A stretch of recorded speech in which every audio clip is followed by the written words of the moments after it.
Hey everyone, welcome to the Withering Effect episode 177. Today's date is January 14th, 2024, and I am Duds or Duds Versus, known to the rest of the interwebs. And I'm Carl, you may know me as Carl Rides. So what have you been up to recently, Duds, after our quite long break between this and the last episode recording? Coughing. Coughing, yep. Standard Duds. You know, the same thing I was doing before we took our break.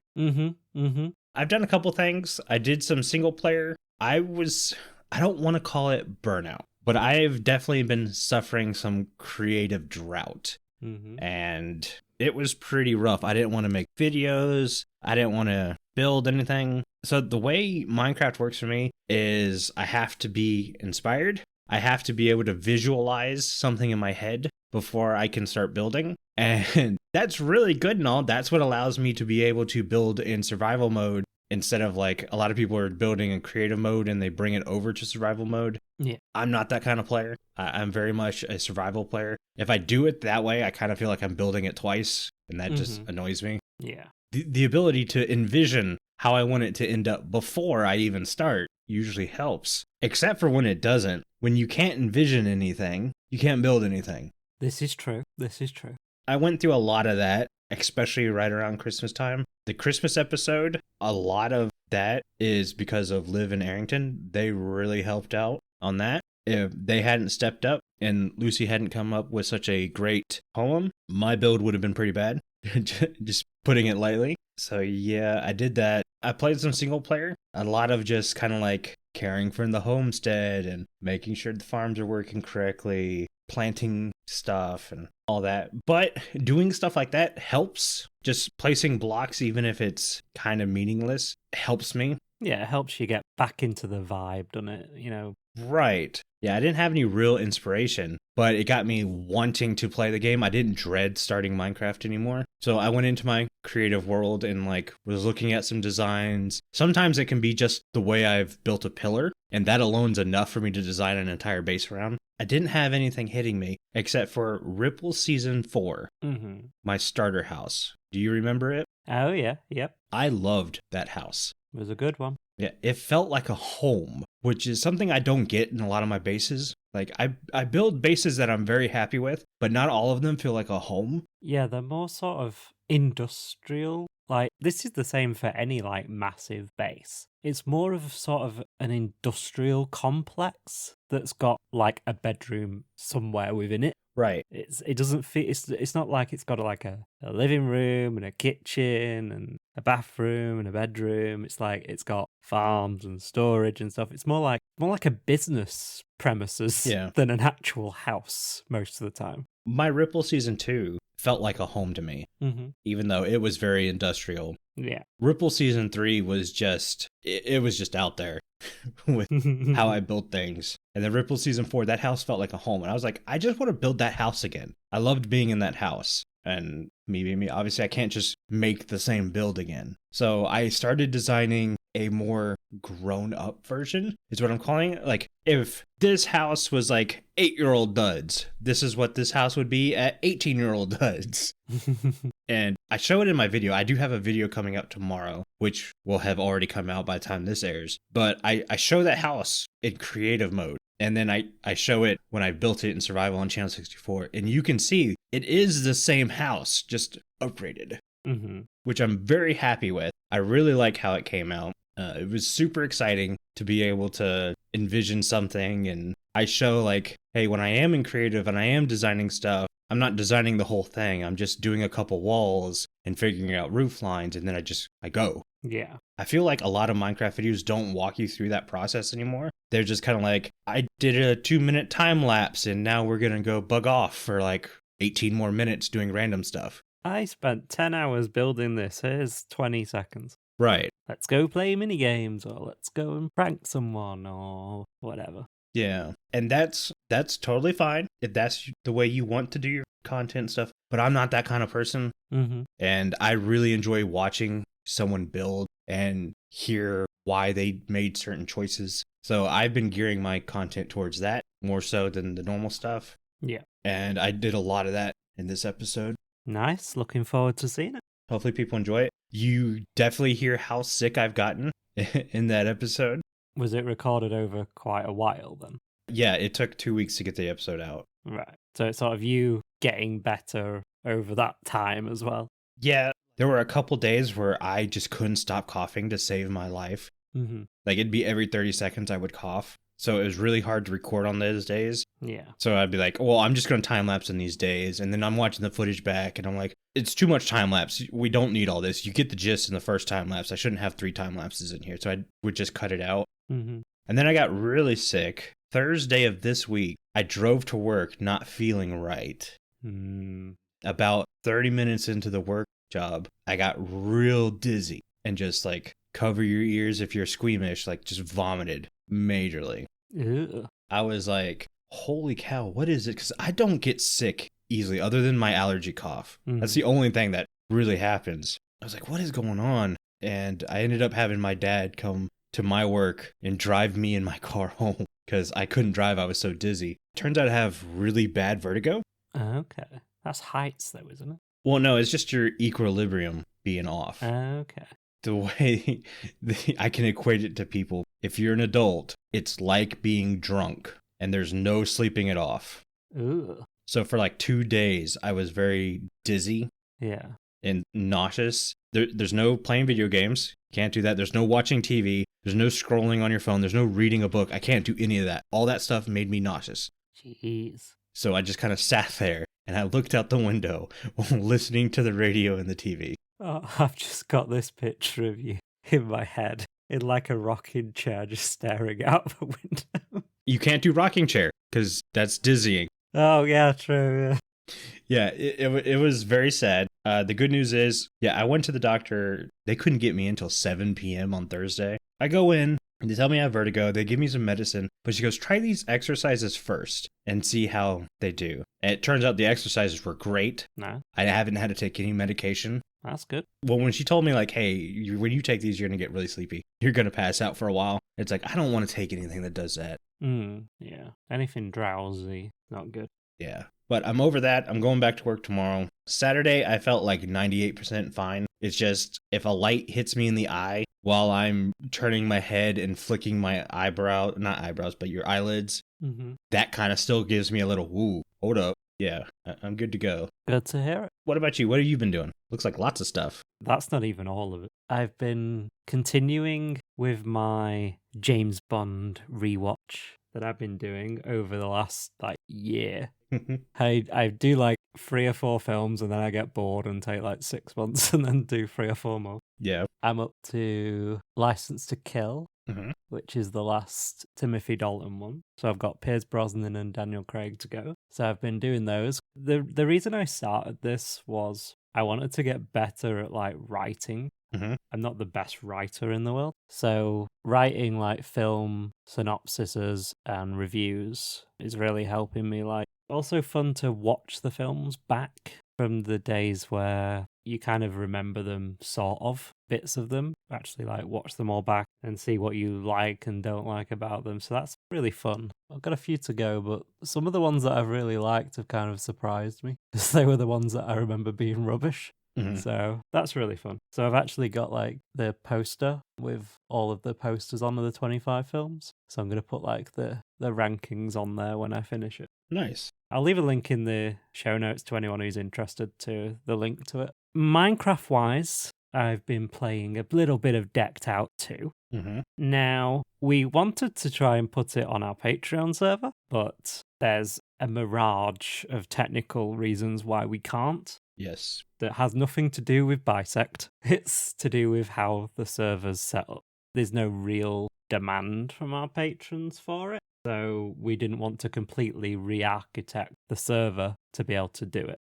So I've been playing it in single player with the voice mod and everything, so all the audio call-outs work and everything. That game is hard. It looks so much easier on video. Yep. Just sliding around that first corridor area where everything's made of ice. I have been killed so many times in that area by Ravagers. I haven't played it. Okay. But as I'm on a controller, I already imagined I was at a huge disadvantage because I can't turn as quick as other people can.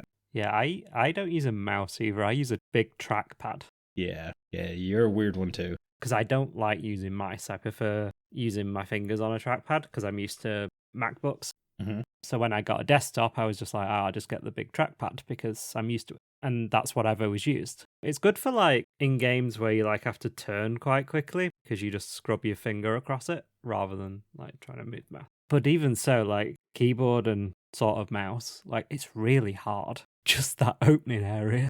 I didn't really kind of realize how difficult that game actually is. So GG to the Hermits, all of them, for how well they did on there. But I played a few games and got Frost Embers and did the whole cards and things. And I played it maybe about 10 or 15 times. Mhm. But I think the fact that I kind of watched every single stream of them playing and every single video Mhm. has kind of burnt me out on it before I even played it. Same. So I was wanting to get like a group of people together and do like a decked out 2 season. Mm-hmm. We're actually gonna play decked out the way it was meant to be played, like the Hermits do, separate from all the SMPs and video content thing. If you want to make content, that's fine, but that's not the main focus. But I'm like you, I've watched every stream, every video, and it's like, Yeah. I think I'm good. Yeah, it's kind of sad. Well, I think Tango ended it exactly when he should have. Yeah, completely agree. There's not much about Decked Out 2 that he missed on, No. down to like how the games play and everything like that, but including the start and finish date. Nailed. Mm-hmm. Yeah, it's an incredible game that he built. Mm-hmm. I even watched a lot of the streams through the design and the planning and the building process as well, with all like the bus lines and redstone and all that kind of stuff. I understand a lot of how the redstone works. Mhm. Really cool. But I still remember the stream when he was playing with wardens to see if he could name them and they wouldn't disappear. yeah, the Warden stream was awesome. But yeah, I kind of, like I say, I was kind of burnt out on it before I even played it. And I played through it a good 10 or 15 times and I'm kind of, I enjoyed it. I really did. But it's not something that's kind of pulling me back to wanting to play it anymore. Mm-hmm. Maybe in like 6 months, a year, I'll think, because I do this with games. We'll get onto this in a second, but I'm not like a massive gamer to start with. Yeah. So I will pick up and drop games that I love. I'll pick up and drop them randomly for like years. That's just how I am. Yeah. And I think Decked Out 2 might be like that. It's still on my computer. It's still in my single player save folder, sat there, ready for when I want to play it again. Well, like even Tango's come out and said like Decked Out 3 is probably not going to happen next season. Oh, yeah. So yeah. there's going to be at least a year before Decked Out 3 even gets started. So I very much think there's going to be a spot where people pick it back up Mm-hmm. and are playing it again. Yeah. I bet you there will be custom maps with data packs ready to go to streamline how everything works. Mm-hmm. Yeah, I know Exuma on his, I don't know if it's a Patreon server or a public server, I'm not sure, but his server has Decked Out on it. Mm-hmm. Kind of like a modified version of it. His team put it together. I'm assuming you can play on that. I haven't looked into it, so I don't really know. But yeah, looking forward to Decked Out 3. I think he's right to not jump straight into it for his own kind of sanity and for everyone else as well. Just play Season 10 normally and come back to it. Season 12 even. Like give it a couple of seasons maybe and then come back to it because then everyone's fresh on it. Personally, that's what I'd be doing. And that's the best way to do it. Yeah. Speaking of gaming, I came to this realization, which is what I just said about me being a casual gamer. Mm-hmm. And I pick up and drop games quite a lot, very randomly. And Minecraft was always kind of the game that booked that trend because I played it for 8 years straight, something like that. Mm-hmm. Age of Empires I used to play back in the day and I've only picked up recently. LA Noire I picked up when it came out and kind of dropped it a few months later. Hitman I never played until like 2 weeks ago. Mm-hmm. I realized that these games are sitting on my computer for no reason because they're taking up all this space because these games are like 30, 50 gig and I have to play them through Crossover most of the time that makes Windows games run on Mac. Mm-hmm. That has to be installed. The game has to be installed. I'm taking up so much space on my computer for games that I play every now and again. So I started looking into cloud gaming. Mm-hmm. And obviously we had Stadia close late last year. Yep. GeForce Now became the sort of default option, but GeForce Now is sold out in the US, Europe, and I believe parts of Asia. Mm-hmm. Too much demand, not enough capacity. I went to another one, which is called Boosteroid. I don't know if any of you guys at home have heard of it. I have never heard of that. If you follow like the cloud gaming channels on YouTube, they talk about Boosteroid quite a lot. It came out of sort of Eastern Europe and kind of came to the West, where GeForce Now is sort of the other way around. Both GeForce Now and Boosteroid use your Steam library for the games. So you buy the games on Steam, Mm-hmm. and then they basically host them on their servers. So that's what I've been doing instead. And it's like £9 a month, but it's like cancel at any time. So I've paid for January, and I probably won't pay February, and I might pay for March, and then I probably won't do it till August, or because like I say, I'm the kind of person who like plays games kind of sporadically. Yeah. It allowed me to play games that don't work through crossover, like Hitman, for example, which I really got into. Cool. I'd heard of it, and it seemed like it was sort of like a first-person shooter at the time, but now I've realised that it's more sort of like espionage-based, kind of intelligence-based and stuff like Bond. So I've really been enjoying it. Nice. I've been wanting to play City Skylines 2. Doesn't have a Mac version, doesn't work on crossover, really having problems with performance on PC anyway. Yup, that's all I've heard about that game. Yeah. So I'm kind of waiting on that one to buy it because it's quite expensive and I don't want a rubbish experience. And even Boosteroid have got a big message on it that says not optimized for cloud gaming. So yeah, I'm not going to be doing that quite yet, but that is a game that I want to play. They've got Age of Empires on there, which was already in my Steam library, so I don't have to buy that. I've actually had a controller for a long time, a SteelSeries controller. Yeah. It works with like my Apple TV and stuff, my iPhone, and it works with Boosteroid as well. But it doesn't have as many buttons on it that you need for these kind of games. So I got a cheap second-hand Stadia controller, because obviously people are selling them off dirt cheap because Stadia doesn't exist anymore. Google released a sort of Bluetooth upgrade to them. There was like a free download that you could do to turn them into just a Bluetooth controller. And that works really, really well. I don't know if you've ever like tried any cloud gaming services at all. I have not. No, because I know you're looking for a new GPU, and I thought that might be something you might have looked at as an alternative until GPU prices come down. Technically, the ones I'm looking at, I can afford now. Right. It just comes with my monitors are older monitors. I never got into I need 144 hertz and 5,000 pixels on the... I'm very much in the realm of my eyes can see 60 hertz, no problem. That's where I'm at. So my monitors are actually an older monitor. One of them still uses the white DVI component. Yeah. If I upgrade, I then have to upgrade my monitors. Yeah. Or buy an adapter for them. Either way, it requires me to take apart my computer and reassemble everything. And Carl knows every time I do that, I have to go through sound checks for about 3 days. Oh, God. Because there's some kind of grounding problem every single time I do that. And it's honestly, I just play Minecraft for the most part, so it's not worth it for me. Yeah, every time he quote-unquote upgrades his computer, it affects my life. It does. Well, I've determined the next time I do something like that, I'm going to buy a rug for my room, because right now where my chair sits, there's no rug. My chair very much just rolls out from underneath me half the time when I go to sit down. And I know that's going to break my tailbone one day. Yeah. I want to put some better paint on the walls and stuff. The next time I go to upgrade the computer will be a big kind of like final, I'm doing a lot of projects at once kind of thing. And I'm not going to do that till I take a week off work. That way I'm not trying to do this in the evenings and fight through that and stuff. Yeah. Yeah, you need to take time and like plan what you want to do with it and make sure you get all your ducks in a row and all that kind of stuff. Yeah. I'm sure there's going to be a AAA game at some point that kind of pushes me to do that.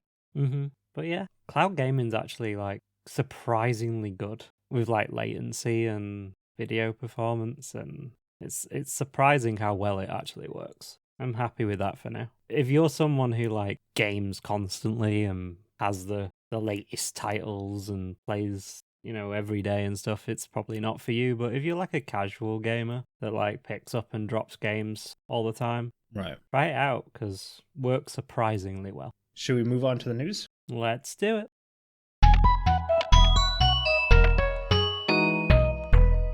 First thing I have is, well, actually, really the only thing I have. No more Legends. The game has one update it's putting out, and then that's kind of it. They're not going to update it anymore. It's no DLCs, none of that. Yeah, it's not gone very well, considering there was a lot of hype around it originally. Yeah, I'm not going to be like really pessimistic or anything, but I could definitely tell when I saw the first trailer for this game, it was not going to be a huge hit. And I can't tell what exactly made me feel that way. All the videos I'm watching, most people say it's the repetitive gameplay that really turned them off. Yeah. For me personally, I thought the game looked ugly. Like that cell shading, it hurt my eyes. I did not want to play that game. I didn't want to watch anyone play that game. But everyone who does videos say it's gorgeous, it's beautiful. I was like, huh? Like, maybe I'm in the minority. I didn't mind how it looked, personally. It was a bit sort of in your face. I think that's just kind of the style of like those kind of games and where they've gone. But the fact it sold 3 million copies in the first 2 weeks, and then sort of by the end of like the next month it was down to like 17 players or something like that. It was like after 1 month, 99% of players left to never come back. Yeah, that's based on Steam data, so we don't know about like this is true Xbox Game Pass or PlayStation or whatever, but I feel like the same issues that the PC version had would also apply to those, which, like you say, is the repetitiveness of go to a village, protect them from the piglins, build up the defenses. Go to a village, protect it from the piglins. Even like the online stuff, like there was no text chat, voice chat, there was no support for local multiplayer. You pay like $30 for Minecraft and you get this kind of infinite world, this sort of ultimate replayability, and for $10 more you get a game that has at best 15 hours of gameplay. So, it's not the best. I just don't think it was the kind of game that Minecraft players wanted. Yeah, I did see someone say like Mojang's 0 for 3 on side projects or whatever. I still stand by Dungeons was a hit. Oh yeah. It's nowhere near a hit that Minecraft obviously is. The biggest game of the world is kind of hard to beat. None of them were ever going to be though. People are still playing Dungeons. It sold 25 million copies. Yeah. Like that is amazing. I've bought DLC for Dungeons.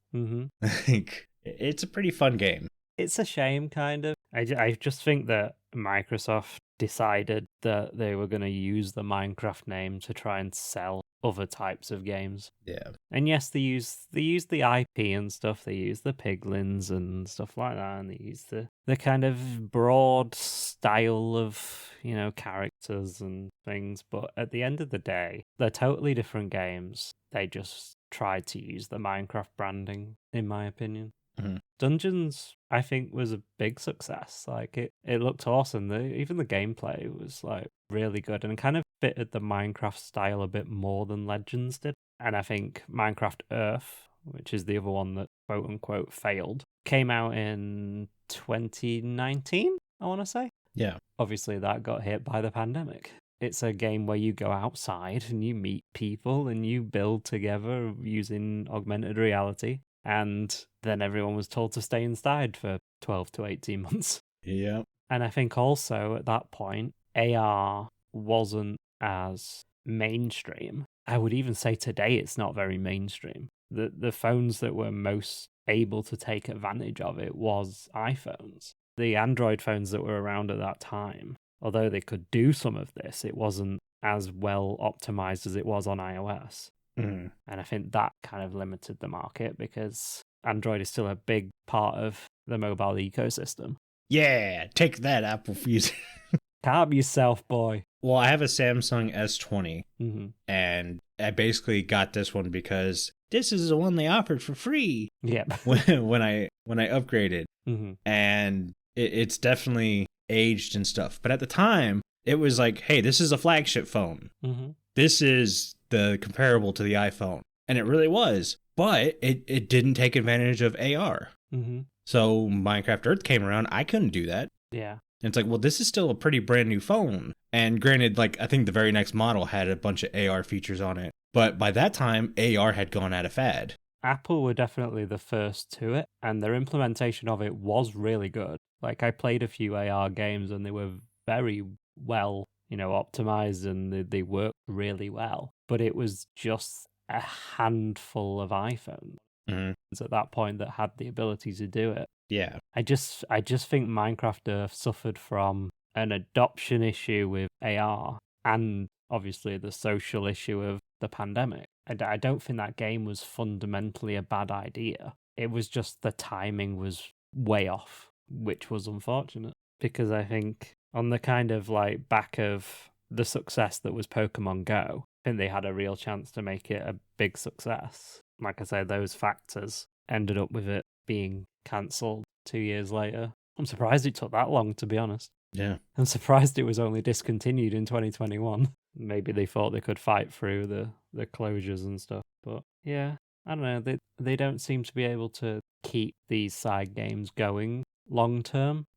It always seems to be like a 2 or 3 year cycle on them. Yeah. Maybe they're fine with that. It depends whether it makes money. If they put a certain amount of money into it and it makes double that in profit, then maybe they're okay with that. They know that, well, I hope that they know that they're never going to be able to make a game as successful as Minecraft ever again. Correct. Maybe ever's a bit too much, but like those kind of games that do those numbers and sell those amount don't come along every day. Maybe they're fine with it. We don't know because they've never said. To say Dungeons was a failure is not true.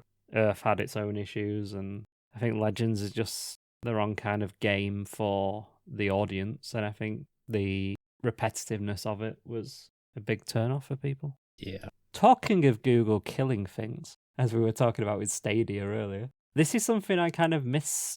Yeah. Because this was announced late last year. It kind of didn't end up on my radar. Google Podcasts is closing in April.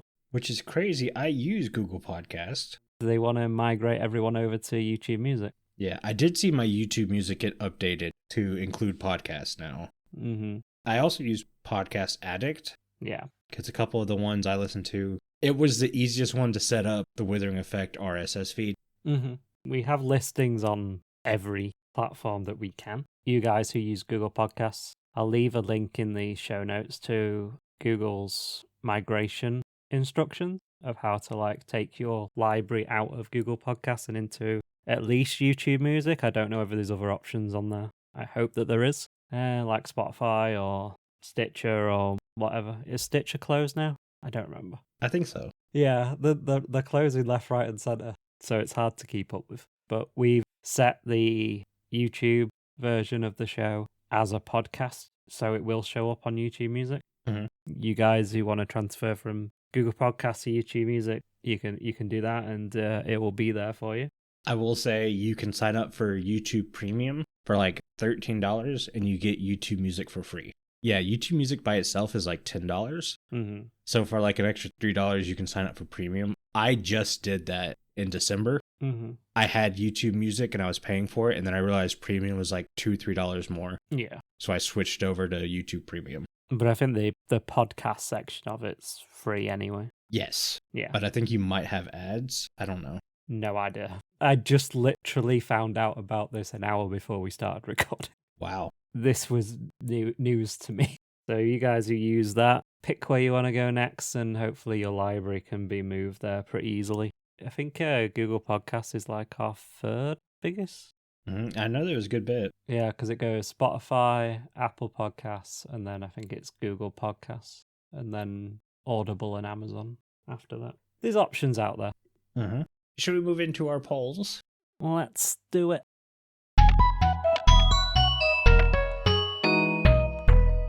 I was super excited when I saw the results of these polls. These polls were asking what kind of Minecraft player you are. We had stuff like Adventurer, Zookeeper, Hoarder, PvPer, Redstoner, Homebuddy Base Builder, and the majority of everyone is a Homebuddy / base builder just like me. Yeah, I was kind of surprised. I was too, because everything Mojang puts out is explore, adventure, explore, adventure. They like shove that down your throat. And I'm like, but I just want to stay at home and build. And we will say that came second in both our Spotify and YouTube Correct. polls. However, It wasn't close. it was a distant second. Yeah. No, I think because we have an older audience, and by that I don't mean our audience is old. I mean they are not younger, they're not kids or whatever. Yeah. They're very mature when it comes to the games and stuff. You don't look for adventure and exploring other stuff. You like the aspect of design and building and stuff like that. I even would put Redstoner in with Home Buddy Base Builder. Because when you're building a base, you put redstone in the base. Yeah. But I think there's a lot more of that. 52% of our audience are between 35 and 44 on Spotify. Now, whether that's kids using the parents' accounts or whatever skewing that data, I don't know, but that's the data I've got. Kind of surprised. I thought it'd be more spread than it was. I thought there'd be more PvP minigames. Everyone likes to say that PvP is dead important and the combat changes were awful, and Redstoner being that low, 7% on Spotify, 3% on YouTube. It's kind of... There's a lot of people who still, they don't touch Redstone. Yeah. Just there's a ton of people who have never been to the end. It's 50% of all Minecraft players haven't been to the end. Yeah, it was crazy. It's an insane stat. I can't remember who told us that. It was a Mojang dev. I think it was Orof. Could have been. Don't quote us on that. It's kind of crazy. Adventurer Explorer being 17% to 65% for Home Buddy and 27% to 50% on YouTube. That's not close on either of them. Yeah, like you say, all the updates seem to be... Yeah, they push a gameplay experience that at least the majority of our listeners don't care about. Yeah, I don't know what data they've got. I'm assuming they have... I don't know whether there is any analytics built into Minecraft, actually. Even if you're just watching YouTube videos, I think the data there still leans our way. I don't know. Yeah, you don't really have, at least I haven't seen, many videos with people just exploring. You get the initial exploration in a new world. And then you start building a base, and then you get a little bit of exploration when you have to go to an ancient city or when you're looking for the end portal and stuff like that. But this is just traveling to me. Yeah. There's no real adventure happening along the way. You're just traveling. I mean, in an ancient city, it's to the point now where you just look for a tall mountain. Yeah. And there's an ancient city underneath it. Yeah. 90% of the time, there's an ancient city under there. It's literally made me not build in mountain biomes. Yeah. Way to go. Way to go. Should we get into listener comments?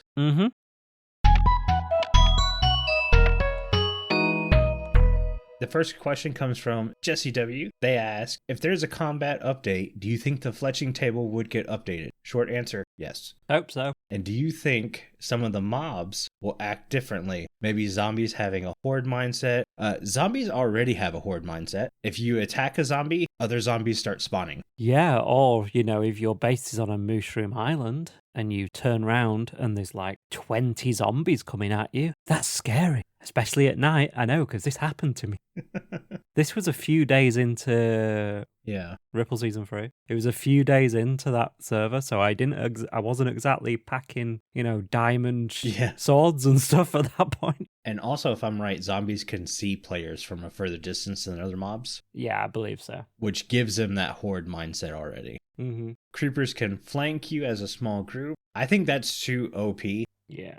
Creepers exploding is already extremely dangerous, but having multiple creepers that can explode and destroy items really sets the player back into a position where they may not want to come replay the game, which I think Mojang would really want to avoid. Yeah, I don't think multiple creepers is a good idea. And finally, this was a question from Jesse W. The Dino Fanatic finally had a peaceful afternoon until he was slain by an anvil with legs. Sassy anvil with legs. Yeah, there's an emphasis on sassy. Very sassy. And your question, Carl, is by Warrior Queen Caitlin. Yeah, the crafter gives off a very steampunk vibe. What other steampunk-like contraptions do you want to see in 1.21? See, I think the Create mod does a very good job with steampunk. So my first initial thought is none, because I think the Create mod's a very good thing on its own, and I don't want Mojang copying it. I'd like it to be more original. I think it's because the way the door opens and spits out the item and then closes back Yeah. is what gives off that vibe. Yeah. Just trying to think if there's any kind of steampunk locations they could add. You know, like you've got like the bastions and stuff like that. Like, is there anything like that they could add to the world? But would it look out of place though? Right. Like if you add, first thing I think of when I think of steampunk is like a hot air balloon or an airship. That would look really out of place in a Minecraft world just spawning in. Yeah, I'm just looking at some pictures of some different steampunk things, and it just feels like a totally different game if that was, and it looks so out of place. I think big kind of things wouldn't work, but I'm sure that there could be a few little things. Yeah, like maybe a chimney block. Yeah. So people wouldn't have to keep using campfires surrounded by trapdoors and stuff. Oh, yeah. Yeah, that kind of thing. I guess you could kind of make the cauldron a bit more steampunky. Yeah, that's true. Yeah, you could do that. I just think it's a totally different style. And I think you can add bits of it in here and there, like subtly. But I don't think anything big would work at all in Minecraft. Shall we move on? Yeah, I don't have anything else on there. Before we move to Creator Clash, here's Jimbo with a reminder how you can get a discount on your own Minecraft server from Bisect Hosting.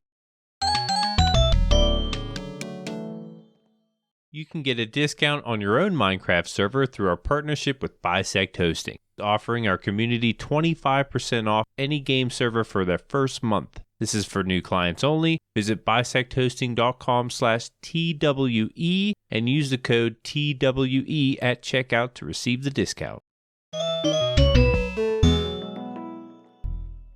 Thanks, Jimbo. We're going to do Creator Clash a little differently. So normally this is when I would be like, hey, here's 3 data packs or 3 resource packs to have everyone vote on. This time, I would like to hear from you guys. What is something you would like us to check out? Instead of me guessing, it feels like Creator Clash isn't getting as much interaction as maybe Block of the Week did and stuff like that. So I would like to kind of turn it on its head for a vote and see what everyone else would like. So if you would like to be a part of that, post a link in the Discord or reply to our Spotify Q&A with a data pack or resource pack you want us to try out. Definitely. We'll never be able to recreate the success of Mending Minecraft. That was No. That was a wonderful thing on its own, and maybe if Mojang had some more stuff, we could do some more Mending Minecraft. Yeah. Which would be nice, because there was good stuff there. But last month, you guys voted, and the winner was Piglins in Balloons. And I believe you did take a look at that, Duds, not on stream, but in your own time. What did you think of it? So, yeah, I got it to work. It was an easy Optifine resource pack. It does exactly what you think it does. It puts a piglin in a hot air balloon, shoots a cannon at you. The sounds were very disconcerting. They were very scary. But the thing is, it wasn't very big. It actually felt smaller than a ghast. Really? Right, yeah. The picture looked really big. It wasn't as intimidating. Exactly, that's what I expected. Ah, yeah. That's interesting. Right, there's that. Theme-wise, I feel it fits better than the ghast does. Now, people will argue with me over that because the ghast is classic. But it's only classic because it's been there for so long. Exactly. It doesn't mean that it's like the right thing for it to be. It's just, it feels right because that's all we've ever had. Correct. But thematically, this does feel like it fits better. You would obviously have to rework the AI because it still moves around like a ghast. Yeah. Which is strange, but... Hey, we were talking about steampunk. There's your hot air balloon. This is true. This would fit in there. Yeah, I haven't checked it out, but it seemed like a really cool idea. It fits in the Nether because, like, you've got piglins already, and it's not too far of a stretch to think that they could hop in a hot air balloon. You know, they're running after you. You haven't got your gold on. They see you run off in the distance, and they go, right, I'll go get my hot air balloon, and I'll follow them across the lava. That makes a lot of sense. So I think it fits really well within the kind of lore of the Nether. Obviously, they're not going to take the ghast out now. Right. Never going to happen. And I wouldn't ask them to, but if they wanted to dress the ghast into this in certain biomes, yeah, kind of like how they do with strays and husks and stuff. I wouldn't be against it. It would work.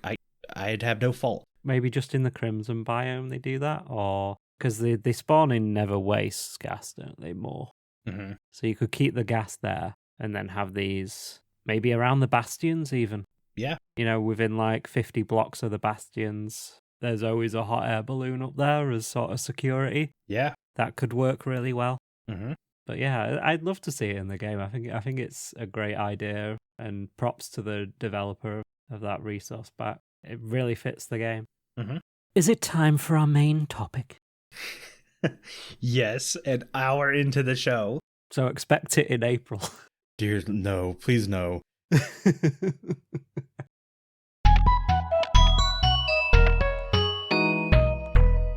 I came up with this topic while scrolling through Twitter. So X. the Minecraft, X.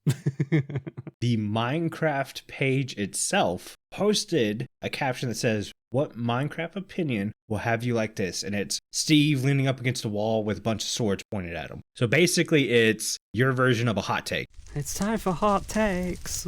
I took a couple of them. I was giving credit to them. And then there were like several. What are they? They're not tweets now, are they? The posts now. There were several posts that were basically the exact same thing. I stopped doing credit for every single one of them. But some of them I agreed with. Some of them I didn't agree with. And I wanted to make sure to kind of get both in there. The first one was the new cave system sucks. This was for Ramp Mania. And I agree. I don't like the new cave system at all. I definitely think it sucks. Shocking.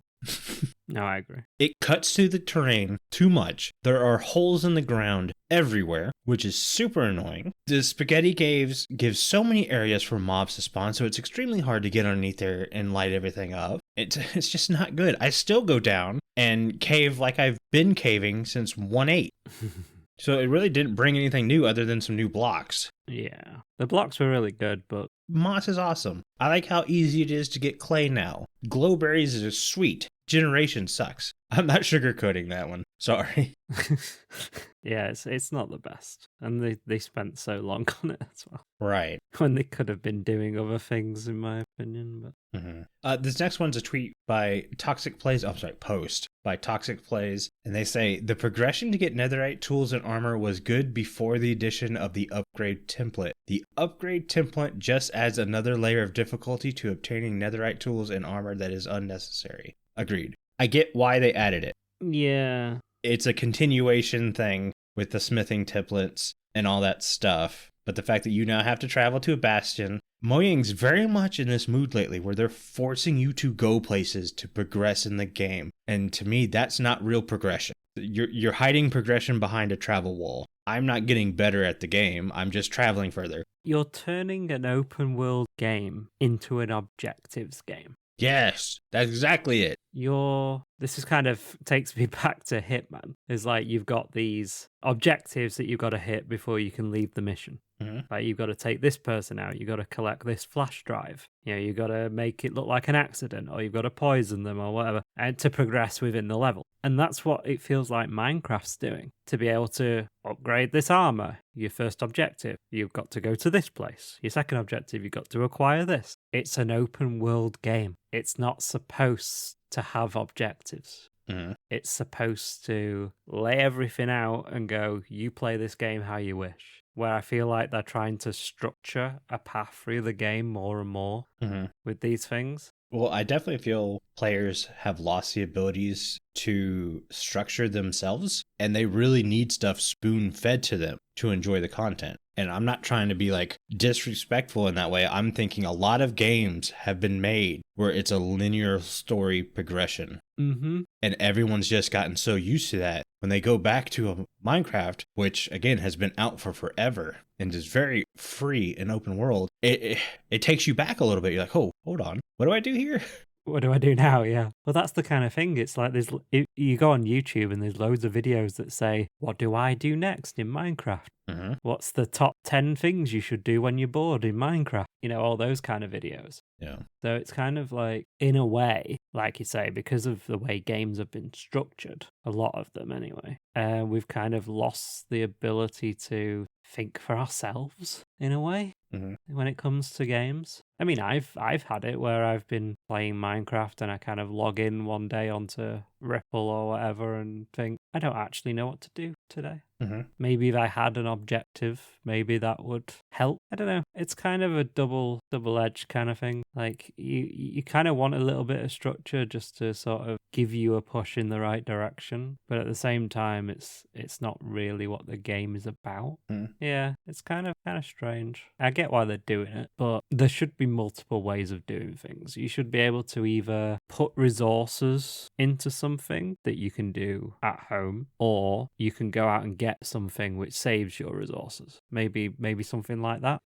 Yeah. For me, as a player, my game doesn't start until most players' game have ended. By the time they beat the dragon and they get netherite and stuff, like their game's over. They're done with Minecraft at that point. For me, my game's just now beginning. Like I'm just now getting to work. Yeah. The fact that I'm now hiding more useful items for myself behind more work does not make me enjoy the game anymore. Does not make me like going exploring even more. It makes me regret having to go out and do this stuff. I think we're kind of used to the way Minecraft has been, though. Correct. We're looking at this from the point where the game was a lot simpler.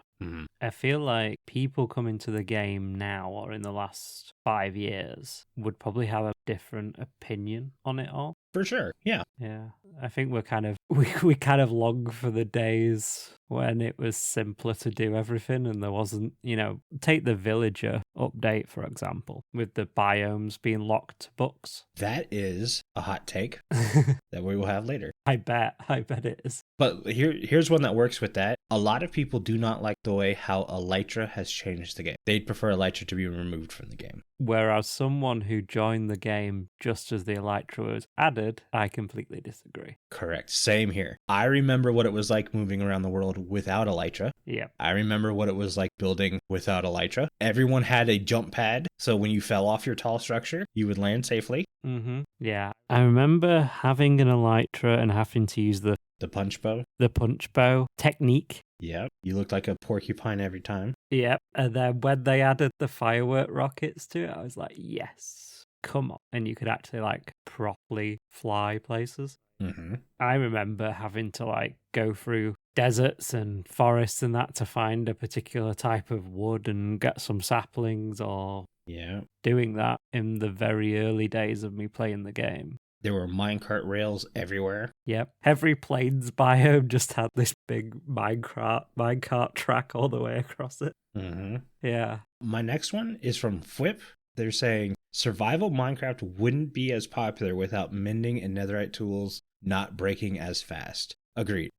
This comes back to the grind. A lot of players begin their gameplay when a lot of other players are ending their gameplay, and the grind does not count as gameplay. Yeah. Making me work more and harder to get back to doing what I like should not equal gameplay. And making me constantly repair a tool or constantly grind for materials so I can repair a tool is not fun. Mending is an amazing enchantment and allows me to be able to play the game how I like. I said many times in my last episode, I only get an hour and a half, 2 hours, 3 if I'm pushing it after work to play, and that's not every day after work. So that's a little bit of time. And if I had to spend an entire night repairing tools, it's not worth it anymore. I wouldn't play Minecraft anymore. And plus, mending gave a reason for the levels, because the levels aren't really that useful unless you're enchanting, mending, or renaming something. So it gave them a big purpose to get levels, which meant you would come up with redstone contraptions to take mobs, crush them, and then take them down to half a heart, and then sword them. And you get the resources from them and the XP to repair your picks and tools and everything like that. So it kind of led to more gameplay, mending being added. All right. Rather than just, I've now got to go and mine for diamonds again. Well, you remember, there was only ever an Ender. There really weren't spawner grinders as often. Yeah. You had one early game, but the second the Ender got made, everyone used the Ender. Yeah. There was no need to go anywhere else. The second you got mending, the grinders became just as important as the Ender, because if you had a grinder at your base, you didn't have to travel all the way to the end to repair a tool or enchant a new one. You could spend 5 minutes at home repairing something quick. Heck, if you had villagers, you can just trade with villagers and usually repair a tool at that point. Yeah. But I remember many times having to go build a new pickaxe, go to the Ender, get 30 levels, enchant it, realize it's not the enchantments I want, unenchant it, or actually, we didn't have unenchanting at that time, so you had to build a new pickaxe Yep. and enchant it again. No, it's not fun. No. I think that's just a lot of nostalgia getting to people. Definitely. In other ways, we're kind of guilty of that as well. This is true. I'm not afraid to admit that's 100%. Next hot take. Lego Fortnite is better than Minecraft. I'm going to disagree. I've never played Fortnite, so I have no idea. Well, Lego Fortnite isn't really Fortnite. It's Fortnite brand, but it's Lego. A bit like Minecraft Dungeons. It's not really the same game.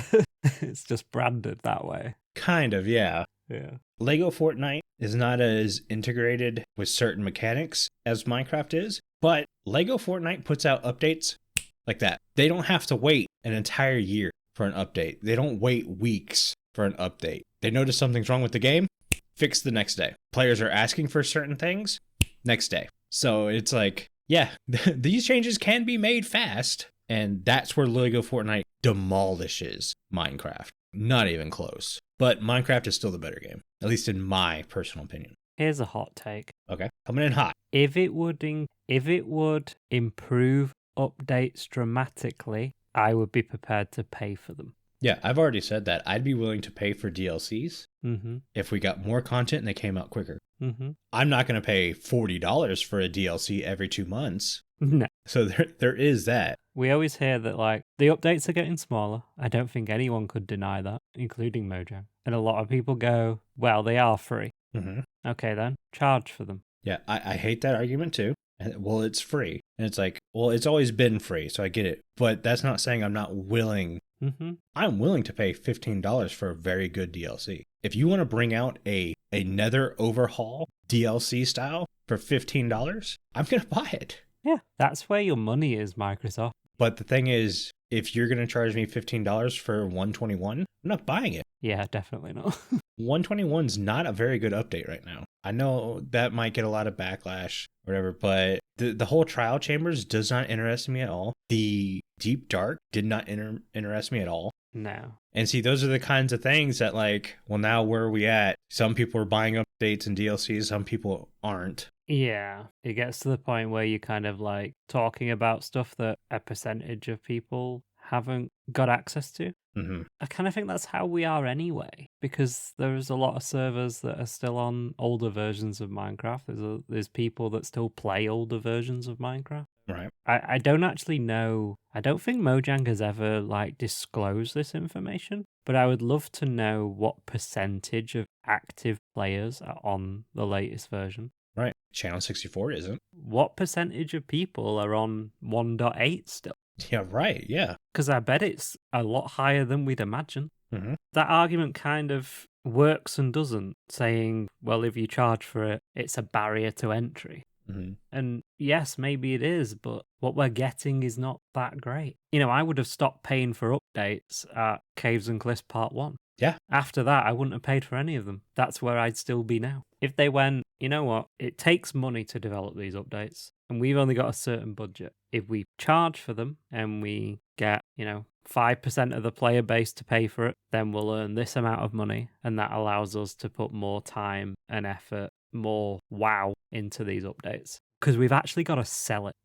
They're making these updates knowing that they're free. If they treated it more like they've got to sell this update to people, they've got to convince people that this is worth $15 or $10 or whatever it ends up being, then I think you would see a lot more in them than there is right now. I think you would see a lot more feature updates instead of things update. Yep. Let's keep going. I've got 3 more left. This one, locking trade items on villager location is a good thing. No, it is not. No, it's not. That adds a lot of unnecessary grind to the game and would be a deterrent. And I think that's the whole point, is they want it to be a deterrent. They want enchanting to be the main thing, not villager trading. Mm-hmm. Let me just say, playing on Channel 64, there are players who are not afraid of that grind at all. Like, that grind would be over with in a day or two. No problem. Me, personally, I do not look forward to that kind of grind. In my single-player world, I still have a Fortune 2 pick. That's my biggest, best enchantment pick. Because it's not worth going for the grind. I don't want to have to go to every biome and build a villager breeder. Right. And then transport villagers to the villager breeder Oh, just to breed them. please. Especially when some of them don't have villagers. Right. You're going to do this? You better make swamp villages. Mm-hmm. Period. Yeah, it does seem like they want it to be a deterrent. Yes. It's a deterrent. You want that enchantment? You got to travel all this way to get it now. It's a deterrent. It's not a fix. Mm-hmm. I personally don't think there's anything wrong with the villager system. Like, I think the enchantment table needs work, Right. Yes. but I don't actually think, since they made the changes with the POIs, I think it's fine. Yeah. I don't see what the issue is. So many people are like, it's too OP. Then don't use it. Yeah. I remember for the longest time, people giving that complaint or whatever. They're like, don't use it then. And then now that it's come to villager trading, no one's saying that. Mm-hmm. Everyone's like, no, it needs to be fixed. It's like, if you think villager trading is too easy, then don't do villager trading. Like, this comes back to the players sometimes find it hard to regulate themselves. Yep. It's like, I know players who don't ever get out of iron armor just because it makes it harder for themselves, which makes the game more enjoyable for themselves. Mm-hmm. It's like, yeah, it's not the best stuff, but that's how they like to play the game. I think a lot of players see the higher tier stuff as a target rather than a choice. Right, exactly. That's the wrong mindset to have. It's like when everyone on your server has Netherite armor and you're the guy in diamond. I wear diamond, I don't wear Netherite because I don't see the value in it. Yeah. And they go, oh, you poor, you've got diamond. It's like, 3 years ago, this was the top tier, mate. It's like... All of last season on Channel 64, I used an iron sword. I died so many times because I used an iron stupid sword and I needed to get in an extra hit and I didn't. But it makes combat fun. Well, not for me. Not for you. But it was very much a different thing. Makes combat different. Exactly. You know, if you have a sword that's all singing, all dancing, and you can take out any mob with one swipe, you're just taking the fun away from the game for yourself. Right. I hate to take it back to Hitman once again, but I've been watching a lot of videos on Hitman recently, and the kind of correlations between what we're talking about here and that kind of work. Yeah, I could just snipe them right now, but then I'd miss out on all the story behind it. I'd miss out on finding a staircase where they're coming down and I can drop a chandelier on them, or I can put poison in their drink and make them go to a toilet and then drown them. Like, every single mission, you could just snipe someone and walk out. Mm-hmm. That's the easy way to do stuff. Where what we're talking about here is making the game more fun for yourself by not taking the easy option. Right. And those games kind of correlate together in that kind of respect. Well, and this goes back to what we said earlier, that there should also be the easier option, like getting that netherite smithing template. Mm-hmm. I shouldn't be forced to go somewhere, just like players shouldn't be forced to play a certain way. Like, the choices are there. You can either do villagers OP-wise or make it a little bit harder yourself and only use the enchantment table. I've done that. I think this season on Channel 64, we're all enchanting table till about a month ago. I finally started adding books to things like just to get like mending and stuff. Mm-hmm. You kind of see it where you walk into people's bases and they have the same thing. Yes. The same farms, the same villager trading halls, the same everything. Mm-hmm. I was noticing this when I was doing the gallery for Ripple Season 4. Mm-hmm. And you go into certain members' bases and, like I say, the same villager trading halls, the same farms, the same this, the same that.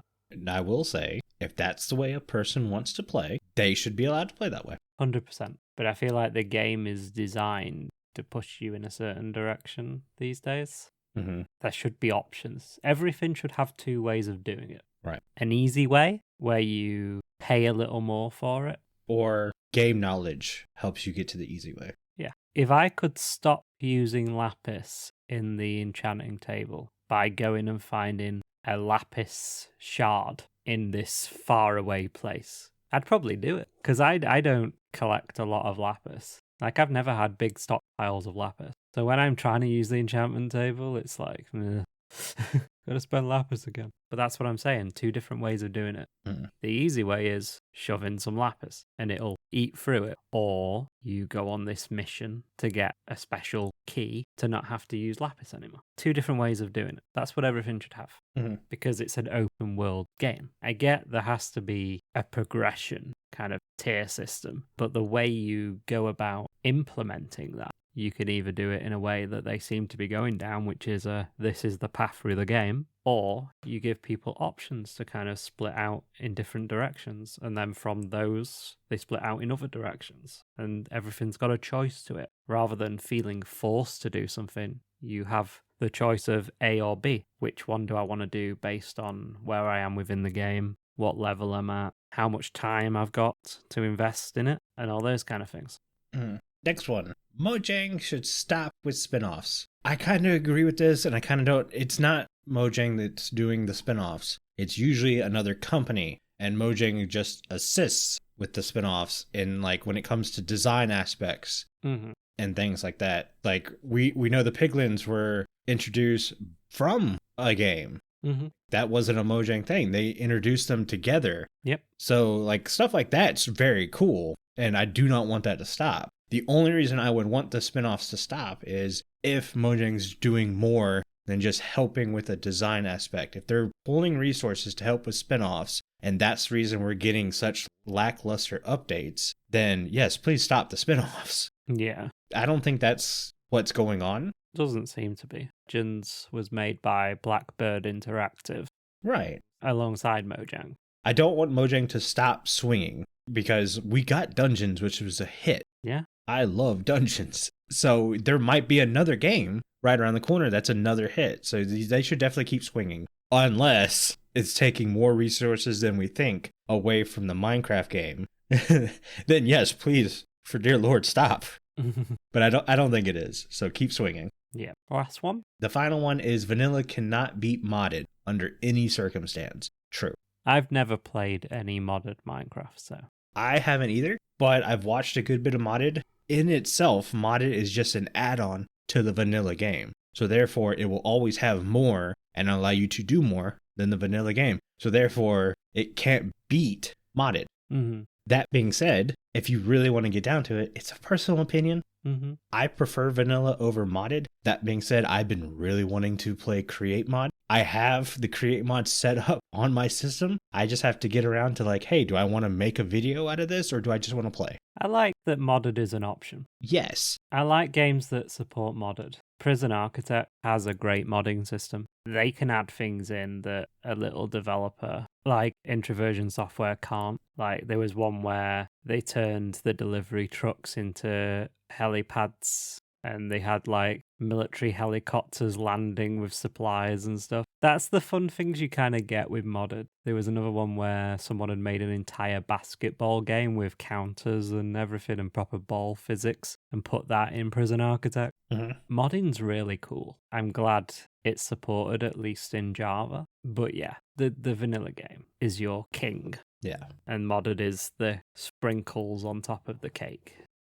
For people who want to go in a different direction, either because they're bored and they want something different, or you know they see something that they really want to play with someone else, and that's the way to do it. I think modding's great. Totally support it in as many games as possible. But yeah, vanilla's king. All right, but I think that's going to do it for today's show. Before I have Carl read us out, I want to say a huge thank you to all of our patrons who are supporting the show. Our milk level patrons are Aerington, aubni, FragileRock, Jronman, Loki, and the Meme Bug. If you too would like to get access to extra content and exclusive benefits, including our brand new Minecraft server powered by Bisect Hosting, please consider joining at patreon.com/The Withering Effect. If you like this show, you can share it with your friends on social media. If you listen on Spotify, rate and follow us so you never miss a future episode. Or if you listen on Apple Podcasts, leave us a nice review. Doing any of these helps the show reach more listeners. If you'd like to get in contact with us, send an email to podcast@thewitheringeffect.com. X us, leave a voice message, or join our Discord where you can get a chat with anyone who works on the show and fellow listeners. All the links are in the show notes.